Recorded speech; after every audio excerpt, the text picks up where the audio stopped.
UFOs exist. What is not certain is what they are. The Mutual UFO Network, or MUFON, watches the skies, investigating sightings soon after they occur. Their investigators use the tools of science, psychology, and law enforcement to get as close to the truth as the truth will allow. Unidentified flying objects definitely exist. Only their identity remains a mystery. The mystery of UFOs over Earth.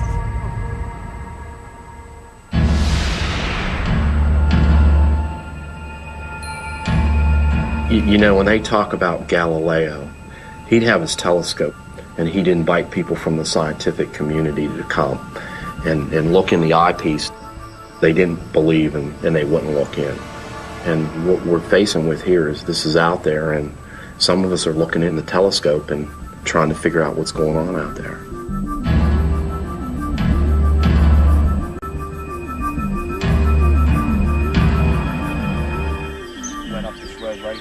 I'm MUFON's chief investigator for the states of North Carolina and Virginia. I essentially work as a volunteer and volunteer my time.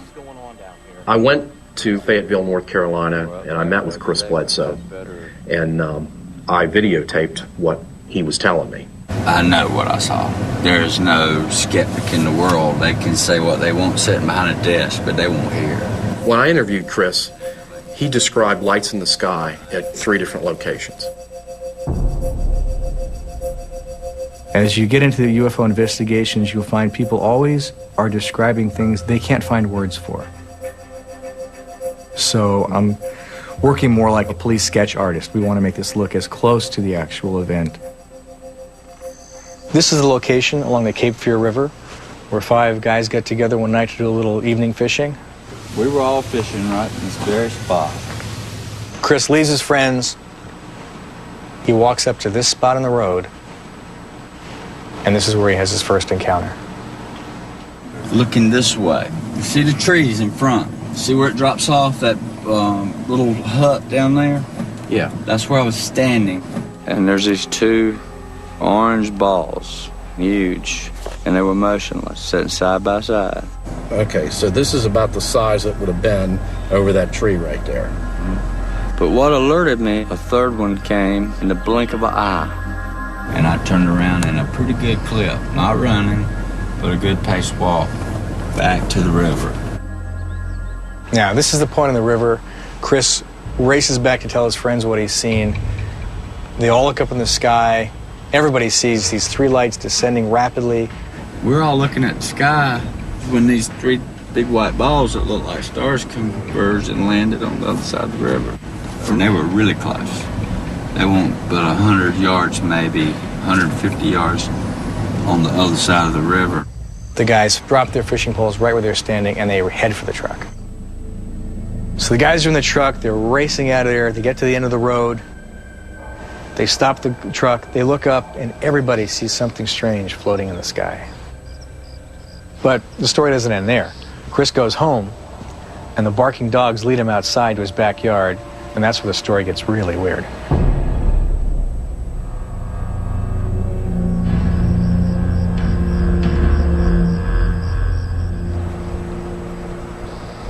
MUFON's a nonprofit scientific research organization. We have about 800 field investigators, and we get a lot of cases that come our way that we assign to local investigators, but when a real good case like this one comes along, I like to go on it personally. Tell me what happened. You came back from your walk, you came down here, the guys are fishing down here, right? They're sitting right here, right on this bottom area. Chris appears to be a pretty respected member of the community. He's a commercial pilot. He was a very successful builder, had a good business. He's got a great family, raised 4 children, and for all intents and purposes seems to be a pretty stand-up guy.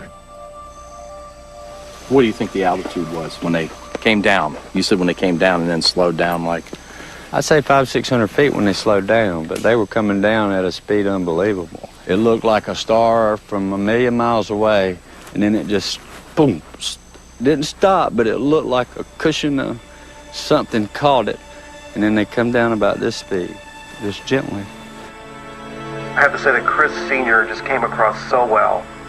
And his demeanor and his body language and just his very simple talk, and he was obviously a very intelligent man, but at the same time a very simple man. And I just got the sense that there was an element of truth here.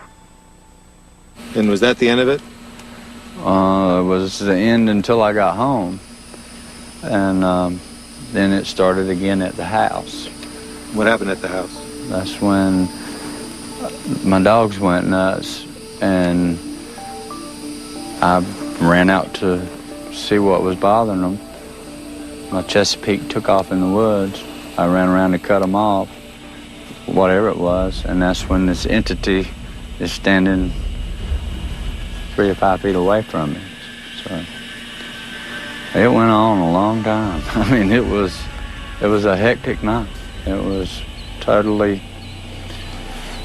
something I'll never forget. It haunts me.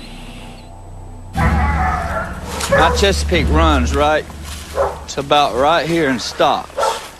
I wasn't even thinking an entity or nothing like that. I'm thinking some sort of animal. All these dogs are facing this way. The Chesapeake's facing this way, and her hair is standing up from the back of her head to her rear end. I look back this way, and right there, it was just standing there. Right on that little rise, but if I reached my hand out and leaned over, I could touch it. So and it would have been right about, yes sir, right there. No more than 3 or 4 feet away. That's the max. And he was no higher than, say, this high up on your arm. It didn't move, it didn't blink, it had red eyes, but it was glowing. I mean, look at the chill bumps. See that? Uh-huh. You can't fake that, guys. As far as looking at it, it was just stoic. It was glowing, there. But there was no nose twitching, no muscle movement, just like a statue would be looking at. It looked like if you dipped a person in glass and it molded to their body, and you could see through the glass inside, that's what it looked like. And it looked proportionately like a child, a little person. These creatures did not look like the standard close encounters aliens that we have kind of grown up to know and love, dipped in glass and a very shiny surface that apparently went from literally, fingertip to head and everything else. For a second, I was frightened, and I stood here and I said, okay, I'm a big guy. If you want me, you got me. You got me cornered. I have nowhere to go. This was an important part of this investigation for us because I think most people are going to look at what his reaction was and they're going to believe him. Were you moving around? I wasn't moving a bit. I was frozen, and I was looking at it, and it was looking at me. And I was thinking real fast, if it's going to get me, it's going to get me. And I just kind of calmed down and relaxed. And, I felt at peace at that moment. Where's the dog at this point? It was coming straight to it. Came right through here. When it got to right in there, the whole thing disappeared. Chris, thank you. Thank you. Do you mind if we just take a minute to discuss and evaluate? Sir. What do you think, man? I don't know. Undescribable. Incredible. I mean, we get a lot of stories. We get a lot of cases that involve entities, humanoids, but I've never seen a case before where the entity was just 4 feet away from you. To me, that's pretty amazing. Didn't notice any arm movement. I mean, it's basically this deal, looking right at him. Robotic creature standing there that just vanished in thin air. 1 second was there, the next second was gone. Yeah. As far as his description, it's staying consistent with his original submission that he made to MUFON. I'm still processing. I don't know what to think right now. If he was hoaxing this, if he was trying to scam it, why wouldn't he just use the description everybody else uses? This is a very interesting case, but at the same time it's a very tough one because there's no physical evidence and we have to rely on strictly witness testimony. So far we've only been able to interview Chris, but there were 4 other people involved, and I'd really like to see what they have to say about this. As far as I know, we're getting invaded by UFOs. I remember being one on the right, one in the middle, and one toward the left. I'm thinking, boy, this is really sizing up to be a whopper. Like an invasion, you know what I'm saying? That's what we were thinking in our mind. An estimated 10,000 UFO sightings are reported each year. MUFON, the Mutual UFO Network, chronicles these sightings, but only investigates those they consider credible. The following is an account of one such investigation.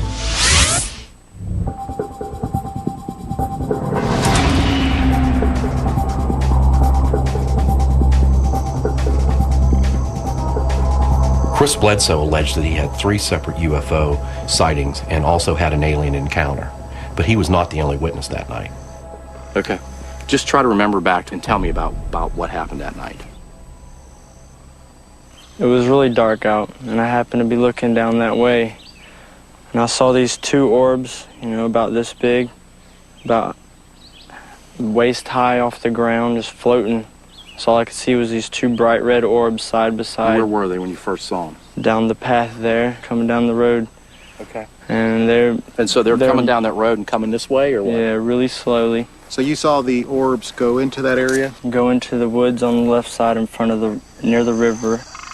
And then next thing you know, I didn't see any more orbs. I just saw these little creatures come walking out the woods. We interviewed Chris Jr. to see if he could corroborate any of his father's story. But it turns out he wasn't at the riverbank. He was actually up the riverbank having his own encounter. You don't have to go all the way in there, but just kind of indicate where you were. Back here. Try to describe them a little bit. And it was really dark. They just looked like little creatures, little skinny. And I could see I guess their body, but not like what they were wearing. Junior was a little bit different. If there could be one word I could use to describe Chris Jr., that would be this overwhelming sense of angst. He seemed to be having some troubles, a lot of internal battles. Was the moon up? Was there... Yeah, there was a moon, plenty of stars. We weren't sure whether this really happened to him or he was making some of this up to try to corroborate his dad's story. So we think it's really important for us to bring in these other 3 witnesses who were there and find out what they saw. Well, then Chris comes up. It was a bit of a challenge, but we were able to track down the other 3 men and videotape what they had to say about the event. You could see what looked like bright stars, you know, that were scattered across the tree line. And you could just see them descending slowly.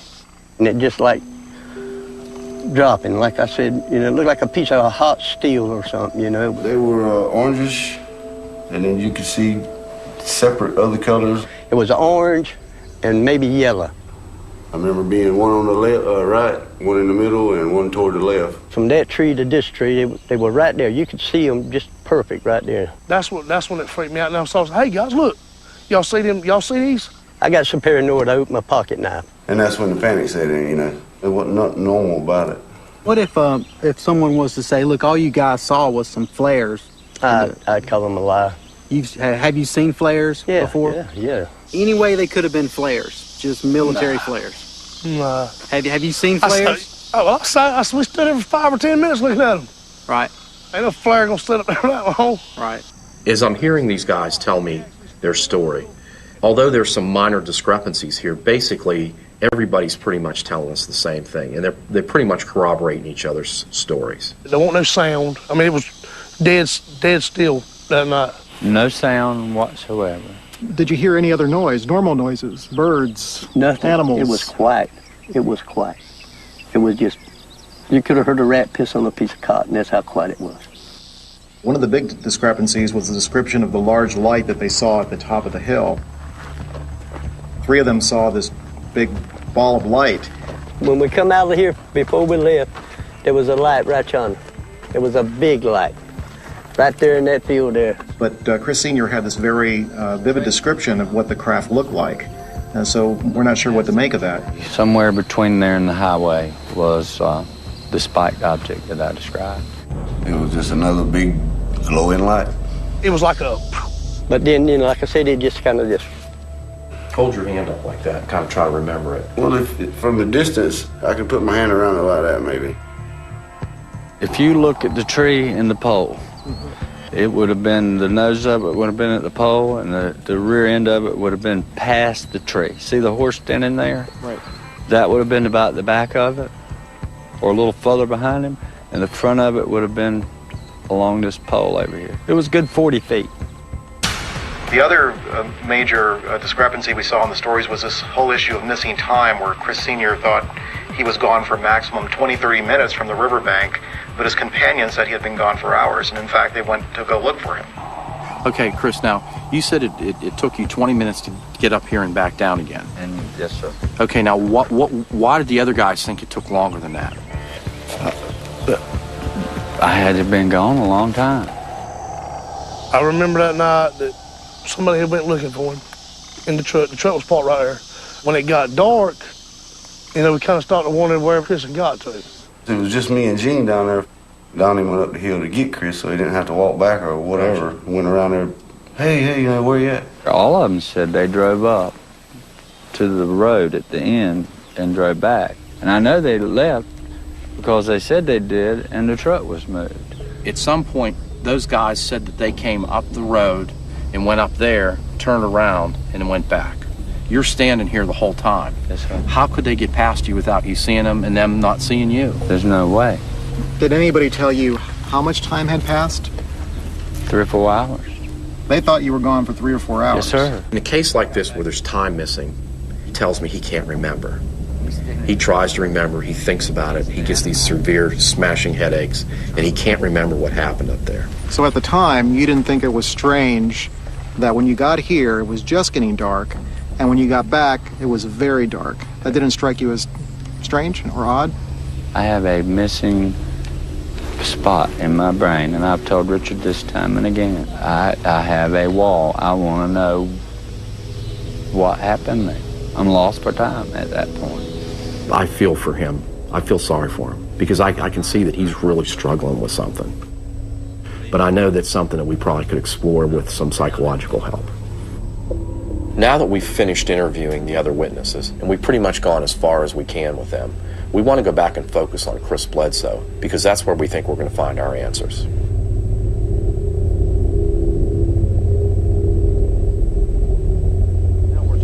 In cases like this where there's potential for having close encounters, what we found is that the use of regression hypnosis can sometimes help us to uncover missing memories. It's like we're in the sky. Oh, here we go. Scared. We've definitely gone through the looking glass today, guys. The rear end of it would have been past. Chris Sr. just seems to be really well known within that community. He's a prominent businessman, makes him a credible witness.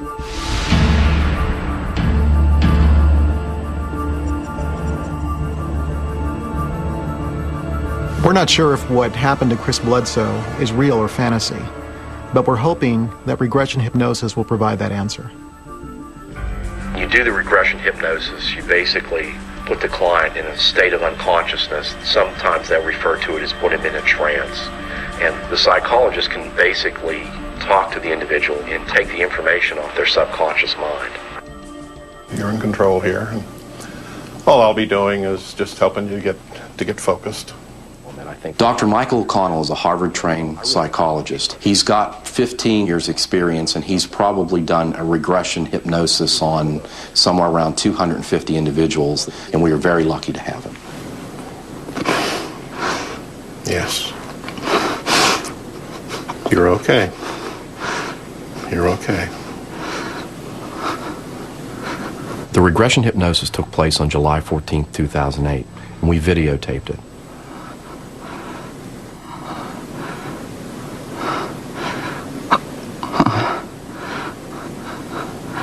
Where were we going? I tried to hide. I couldn't. They were looking at me. There's 4 of them. They're so tall. Skinny. How tall are they?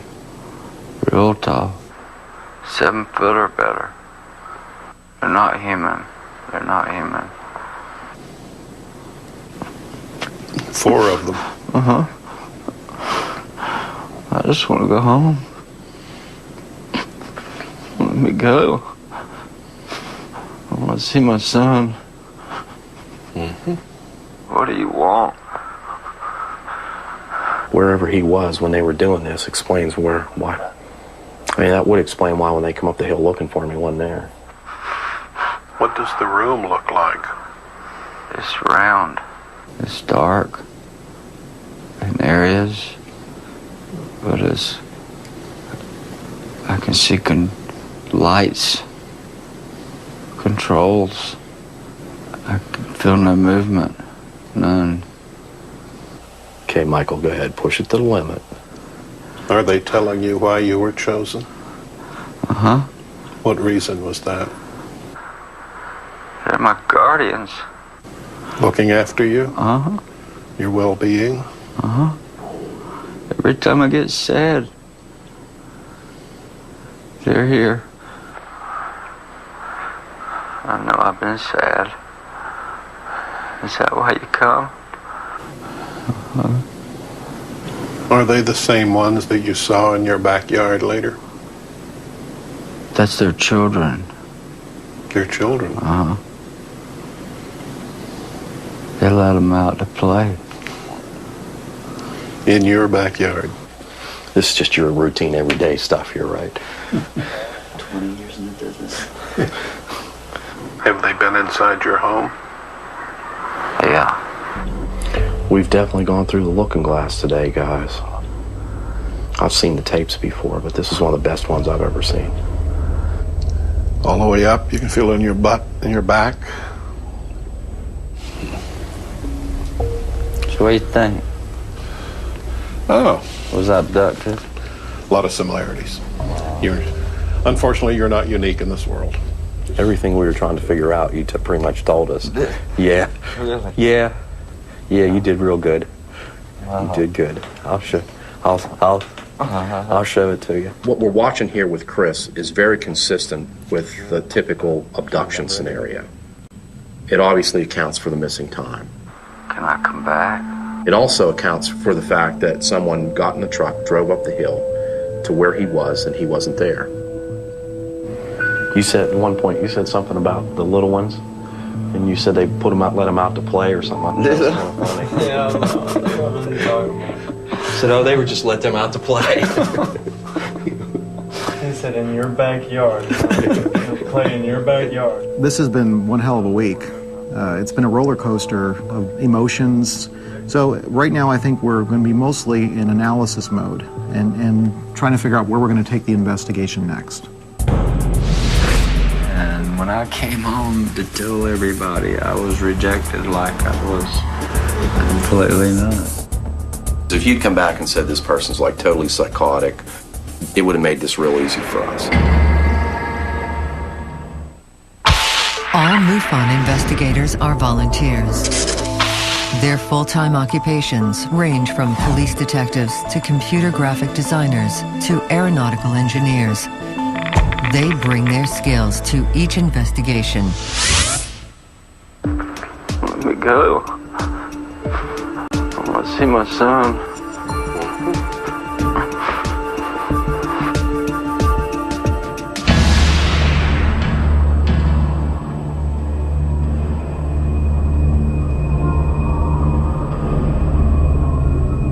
They're looking at me.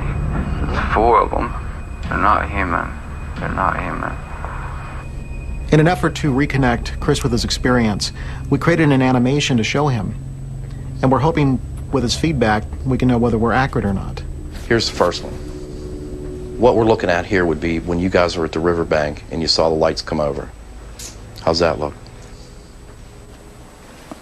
It's pretty close.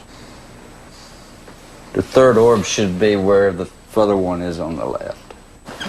You want me to back this up a little bit, No, Chris? stop it right there. When I first came up the road, I was looking that way. It was about this amount of light. There was one here, more like this high. And this one that was stationary was here. And then one came from here in a blink of an eye and stopped just above those trees right there. So the fact that Chris was able to point out the discrepancies in the animation and how they could be fixed lends more credibility to his testimony. The way he's got it's pretty close. Right there. See that spike? Is that sticking out on the front? He does have Do away with those. I mean, a few changes and it'll be... Well, we're going to go back and we'll get it fixed so it's right like you showed us. Now that we have Chris's feedback, we can finalize the animation.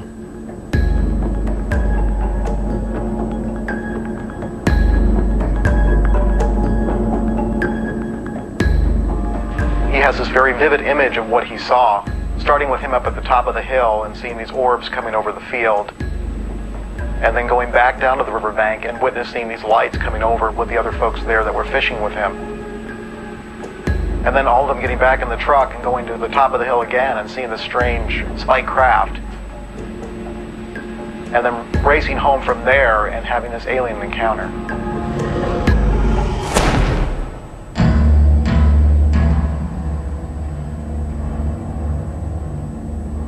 It changed everybody in our house. For the first time in our life, we were not open. We avoided the dinner table together. I've been ashamed to share anything with anybody, and I have neglected some family members, avoided them intentionally. It's been emotional, it's been stressful, it's been horrifying. In fact, can I tell you this? Our marriage and our family was on the verge of splitting up over this thing. So it's been tough, but it's not a train wreck yet. The dramatic changes in their behavior and the stressors that it caused in their family life is a major confirmation that something went on.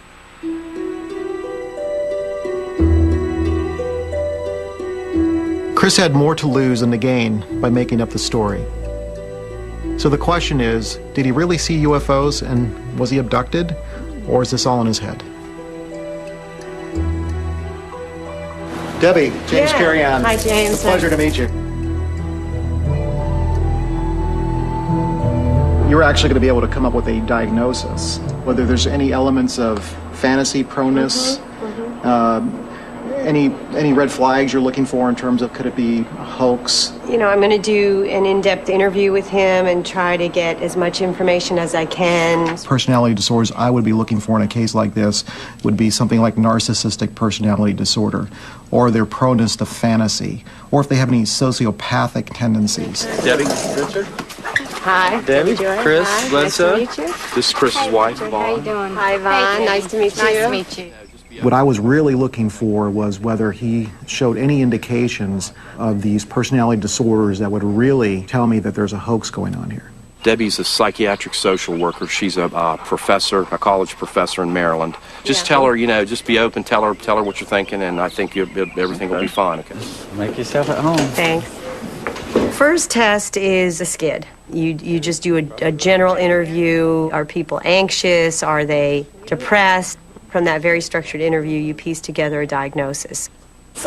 And the other test is the MMPI-2, and that is personality inventory. What are his general features, how he portrays himself in the world, how he reacts in different situations. So we thought those two would be the best tests to give. So has there ever been a period of time when you felt deeply depressed? 2001, during election times, I lost $2 million cash dollars because I had 27 houses that sat on the market a year and a half. It caused a lot of depression, but I never told my family the stress that I was under because I was sheltered then. Well, it made my condition very rough. And you always have a sense of who you are? Yeah, okay. So you don't lose touch with that. About that night and what happened, would you describe that as a trauma? Oh, it was definitely traumatic. Yes, ma'am. It's very painful to think about it. And when I came home to tell everybody, I was rejected like I was completely nuts. Yeah, you have a lot of pain about that. Yeah. There's nothing to indicate that in my conversation today with Chris that he's experiencing any break with reality. And it certainly was not indicated in the skid interview that Chris Sr. is psychotic. On the other hand, he sort of has a proneness to unusual ideas and beliefs, which probably made him more susceptible, but certainly did not create any kind of mental illness. Debbie administered a second test, the MMPI-2, the Minnesota Multiphasic Personality Inventory Test. And the test shows he's in his right mind. The MMPI basically said that he is vulnerable, and being vulnerable, he could have a certain level of psychotic or disturbed thinking, but that really seems unlikely, and actually his personality profile doesn't indicate that he's sort of prone to, making up lies or conspiring or things like that. If you'd come back and said this person's like totally psychotic, and it would have made this real easy for us. And that never came up. Yeah. I was pretty relieved that I didn't see any of the major personality disorders there. So I'm pretty convinced that this is not something that was hoaxed. Come on, talk for me. Wish you would. It simply doesn't make any sense whatsoever that he would lie about it, that he would collude with others to lie about it, that he would conspire with anyone. You risk more coming forward with a story like this than you would ever gain. But the bottom line is, it's Chris Sr.'s word about whether he saw this creature. And that's why we have to do the polygraph. Did you make up any of the information regarding the entity you reported seeing on the night in question? No. How would you summarize the test?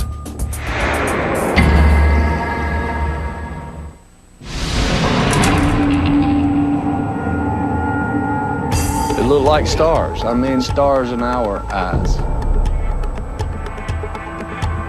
Like an invasion, you know what I'm saying? That's what we were thinking in our mind.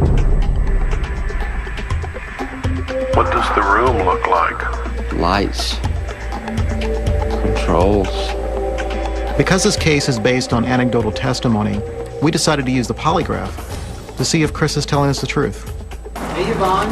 Hey, Steve. Hey, Chris. Hey, Steve. Good to see you, my Good to friend. see you. Yes, sir. Good to see you.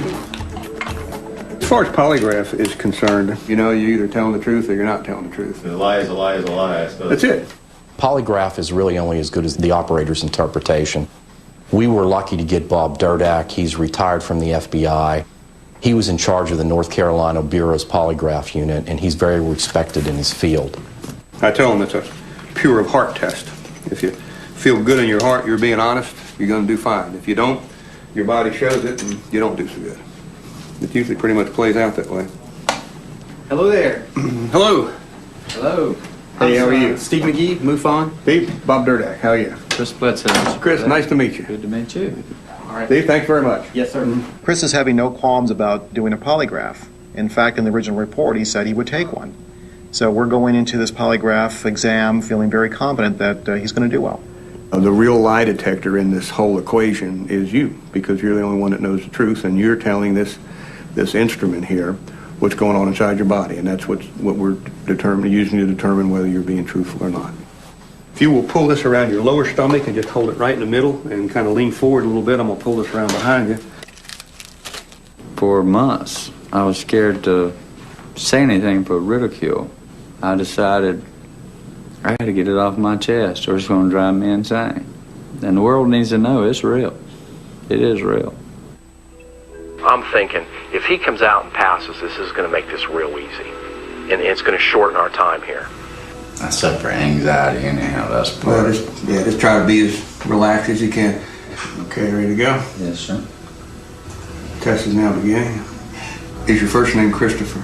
Yes. Is there anything in your background that would cast doubt on your honesty or integrity? No. Did you make up any of the information concerning what you saw in the sky on the night in question? No.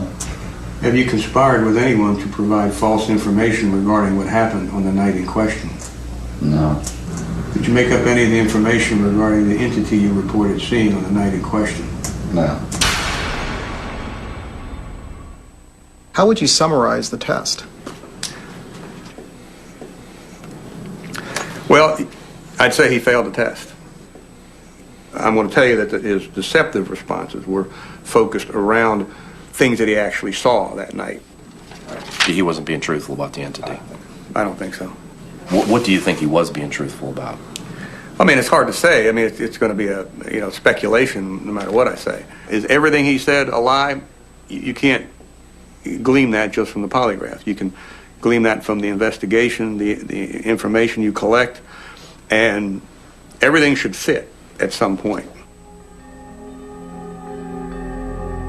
Did you make up any of the information concerning what you saw in the sky on the night in question? How did he score there? Well, if you just took the numerical score, he would have been inconclusive on that. The one he had deceptive response to was the entity, seeing the entity. You know, he kept saying, I'm not sure myself when I think about it if I really saw it or not, but I know I did. He didn't come right out and tell us everything was a lie, but basically the part about the entity reflected negatively in the polygraph. I ended up doing 2 series. So even though I may feel disappointed, in the back of my mind, I'm saying reserve judgment. Reserve judgment. So you have to weigh all that evidence, and it really comes down to who do you believe? Essentially, it was negative. Basically, the operator's telling us that he wasn't being honest. He was neutral on the orange orbs, and he was neutral on the lights in the skies. I think we're all a little disappointed.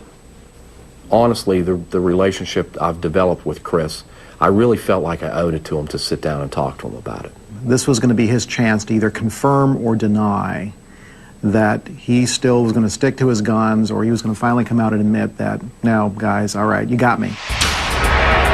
We wanted to talk to you and get your reaction. Okay. Because I was basically going to hit him right between the eyes with it and see what he says. Hopefully, he'll benefit somehow, some way. MUFON annually investigates an average of 5,000 reported UFO sightings. Approximately 85% are dismissed as either misidentification of natural phenomenon, man-made activity, or deliberate hoax. 15% remain unexplained.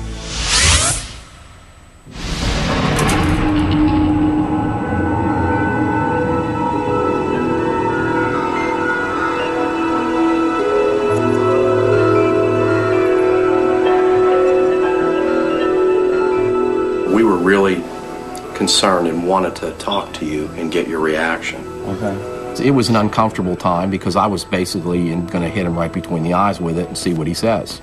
The question about the entity is where the concern came in. Okay. And basically the result on as far as the entity was concerned was negative. Okay. Now I'm trying to help you figure this all out. It was tense. Tell me what you think about it. It was uncomfortable for us because we knew it would make him uncomfortable. We really needed to know what he was going to say. I know my mind. Remember me telling you there's like 2 parts of me? There's an inner part that says this was there, and there's an outer part that says maybe, maybe not. But I know what I saw, and I have nightmares with it. It never leaves my mind, and it was there. I'd stake my life on it. It was tough. It was tough not to believe him. He was so sincere and so strong about what he was saying. Well, I know what I saw. There is no doubt in my mind what I saw. Whatever this machine says, I don't know. And don't care. But I know what I saw. And I go over and over in my mind because it's hard to believe yourself. He stuck to his guns.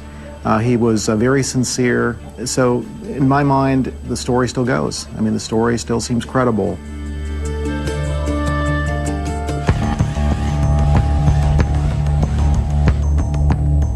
After all this, Chris still insists that he saw 3 UFOs and he had an alien encounter on January 8th, 2007. Now that the animation has given us this very vivid description of the object, we can check our archives to see if somebody else had a similar sighting. In cases like this, you really just have to pull all the stops and make sure you're covering all your bases. gathering corroborative information from law enforcement, from the local newspapers and media to see who else may have reported something similar. Yes, I'm with MUFON. I'm a field investigator, and I was wondering if you could check your newspaper archives for an unusual sighting January 8th of 2007. Okay, when I search after January 1st of 2007, I don't see any local stories. We contacted the local military installations, the airports, trying to find somebody else who may have reported this or may have seen things, and we came up with nothing. As I scroll down on our case management system, the time frame of the Bledsoe sighting, as I look here, we've got a submission on January the 9th, 2007. One of the interesting aspects about the Bledsoe case is Chris Sr.'s description of the craft at the top of the hill. What struck me as I'm going back through the MUFON archives is we found a similar case from 2001 up in Wisconsin where the craft that was seen there was almost identical to what Chris was describing. The whole egg shape and the protrusions. In fact, when I put them side by side, I was amazed at how similar they were. Basically describes the same thing as the witnesses in the case that we're working on right now. To have two cases in different parts of the country, different time frames, where both crafts are so similar is just amazing. Now that we have this other sighting from Wisconsin, the question is this coincidence? Is it a collective fantasy? Or are people really witnessing the same object in different states? Based on the year differences, I would have to say they're seeing the same object. So what do you do, crawl over one of those guys? Yeah. Let's talk about closure on something like this. The reality is that when you work on a case like this, you never get a cut and dry solution. We have a lot of evidence, a lot of information, a lot of testimony, and we'll never know for sure exactly what happened. So it's frustrating to us that we haven't been able to gather the necessary data we want to prove that something really happened. But at the same time, we know this is happening. We know that people are experiencing this, and we really would be remiss if we didn't investigate it. We can't simply ignore it. These are things that are happening to people every day, and they're having these experiences, so we want to be there to be able to not only try to figure out what's going on, but try to secure some sort of proof that this is a reality.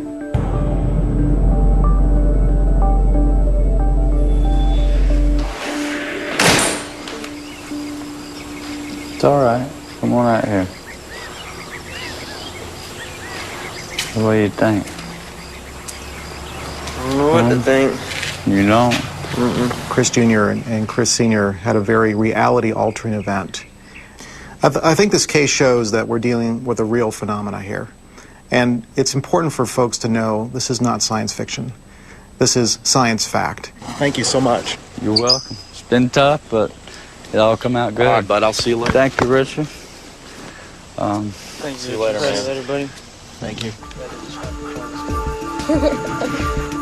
It's worse if you're quiet about it. It'll never leave what I saw, and one day, everybody will know the truth. One day.